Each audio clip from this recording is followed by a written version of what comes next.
This is the Lifestyle and Weight Loss for Teens podcast. If you're a mom and want to help your child who is struggling to lose weight, you are in the right place. If you are looking for healthy lifestyle tips, Dr. Gorgery is here to help you understand the science around safe weight loss in teens and children.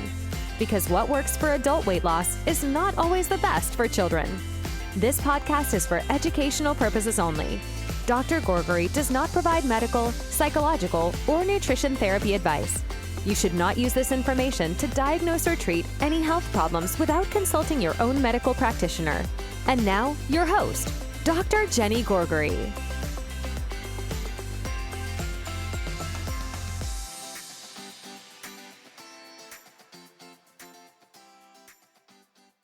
Welcome to another episode of the Lifestyle and Weight Loss for Teens podcast. This is Dr. Jenny Gorgery, and on today's episodes, I'll be talking about continuous glucose monitorings. So what are continuous glucose monitorings? I recently had one of my friends who was also a doctor, and she had a patient that she was trying to get into a healthier weight, and she asked me, what do you think? Should I put her on a CGM, continuous glucose monitoring? Because the idea is that if somebody wants to get into a healthy weight and they're watching their blood sugar, they're going to get into a healthy weight. And so I started looking up the different types that are not really prescribed by doctors. And then I started to get all these ads thrown on my face almost every single day about all those glucose monitorings that exist. It's like one of those popular things that people talk a lot about it. People wear it, particularly people that want to be healthy or they want to control their prediabetes and they want to get into a healthier weight. So what's really the evidence, right? What has science taught us about whether these gadgets, those continuous glucose monitoring devices, actually work for teenagers that want to get into a healthier weight? And they're widely used for people that have diabetes, and particularly for people that have diabetes that is managed with insulin. And the main reason CGMs were discovered is because they really have a utility to help people that have diabetes to avoid the risk of hypoglycemia. That's how they started. And what do they actually measure? What do continuous glucose monitors actually monitor? They monitor the amount of sugar, not in the blood, but in the fluid that is between the cells in the body, right? So usually we put those CGMs on the arms, we can put them in the stomach, we can put them in the upper buttocks, we can put them in the thighs. Really, we put the CGMs in places where there is subcutaneous tissue, there is like a lot of fat. And then with those monitors, we look what is the sugar. So there's very clear evidence that CGMs are very helpful for people that have diabetes and they take insulin. But for adults and teenagers that use those, not because they have diabetes, but because they want to get into a healthier weight, or because they have prediabetes and they want to reverse their prediabetes. Now, what is the evidence for these particular people?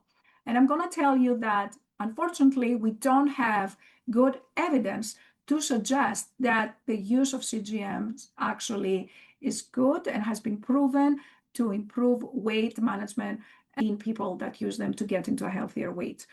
Now, let me explain. When we say this is a tool, right? It is a tool. Basically, when you eat sugar, you're going to see that the sugar goes, when it goes high on your blood, that's like normal. And when you don't eat, it's going to be lower, right? It's not going to be a spike. Right? That really is what it's telling you.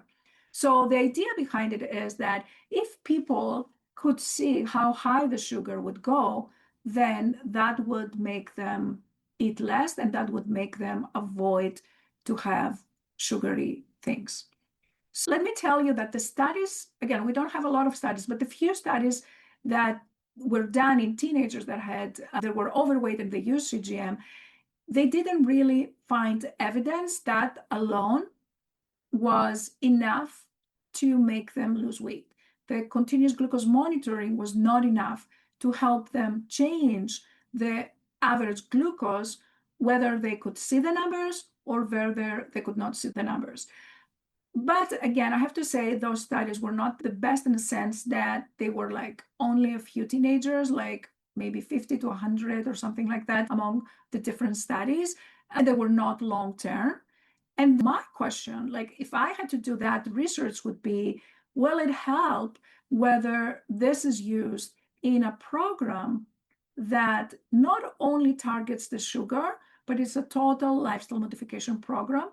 When you have actually feedback, when you have someone looking at your values, when you have someone discussing with you what happens when you have those spikes, and when you do an intervention, and then you see how it was and how it went. So my personal opinion, and I may be wrong, is that those tools could be helpful as a tool within another program that not only targets sugar, but it targets the whole behavioral modification system, right?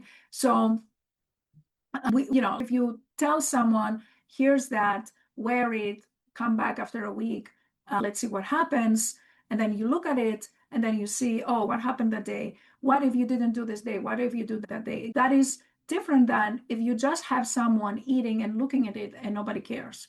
So eating, looking at it, so what? Like eat that, I see it. The self-regulation is not as strong, in my opinion, as if you have someone else looking and intervening and discussing what you're going to do about it. Again, the research, though, the actual research so far in 2026, the data that I am aware of, they have not shown that just by wearing CGMs, teenagers can improve their weight, or even adults can improve their weight.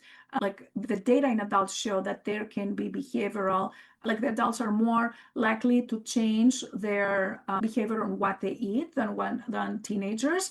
However, the data in adults about losing weight, as far as I know, if they're not doing anything else, all they do is CGM, I don't think they're good. But my focus is really the teenagers. And I know that for teenagers, that is not true. So another point on the use of continuous glucose monitors used to be that they were only for teenagers that have diabetes, and they were medically indicated. They still are medically indicated. We prescribe, I do this all the time for my patients that have diabetes.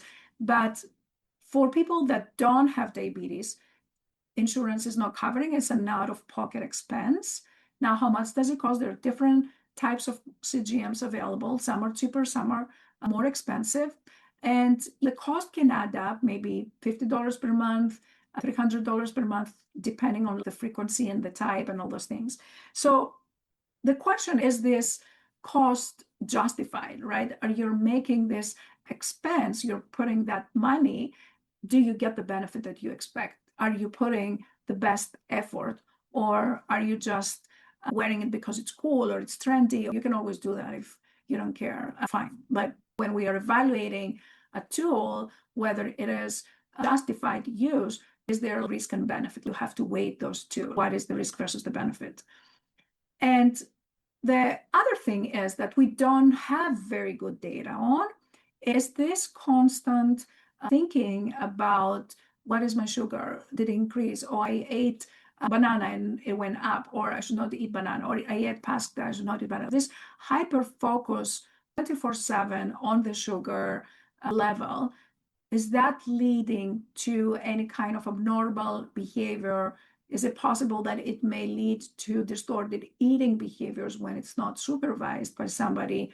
And what is the effect that it has in teenagers that are particularly vulnerable in eating disorders? Again, we don't have data that says the use of CGM is linked to eating disorders as far as I know, but it's just a thought that I have and a question that I would like an answer someday. Because if there are data that show that instead of, like we know it doesn't lose weight, but it cannot lose weight by itself, but if it actually leads to distorted eating behaviors, then not only doesn't help, but it can do harm, right? So again, it is a tool, and like any other tool, like when you use it, you can have both negative and positive effects. So we have to be very careful. So again, I'm not against CGMs. I definitely use them with teenagers that have diabetes, and I'm flexible with teenagers that have prediabetes and they just want to pay for it and just use it if they feel that gives them more awareness.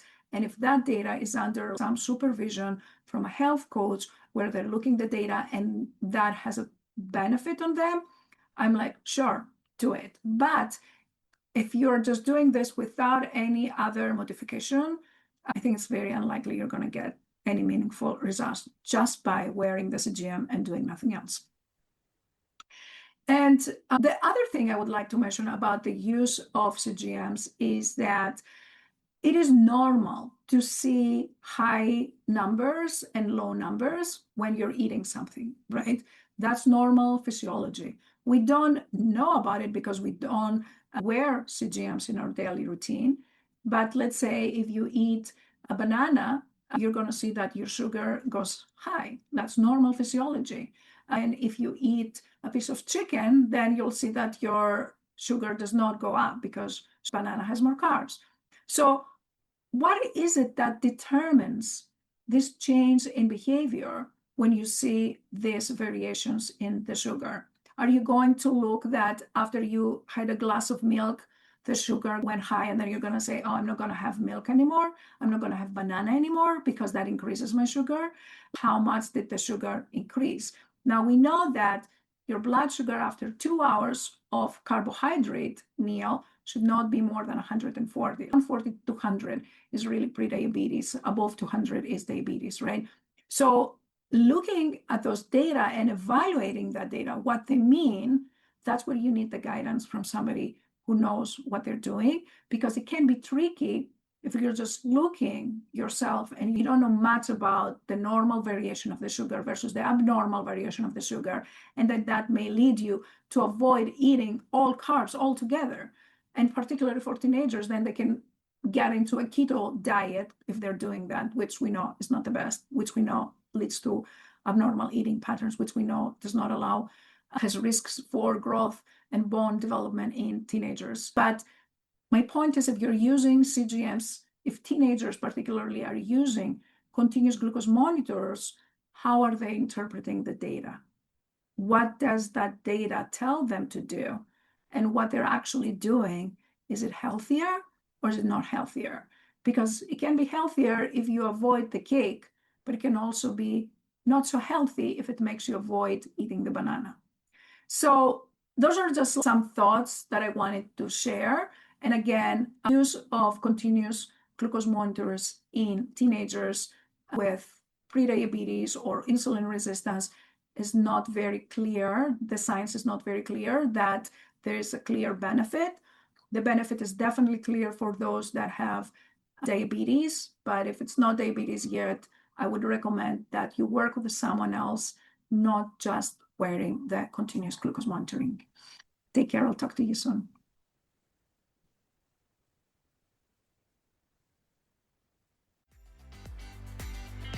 If you enjoyed listening to this podcast, I invite you to come check out the LIFT program.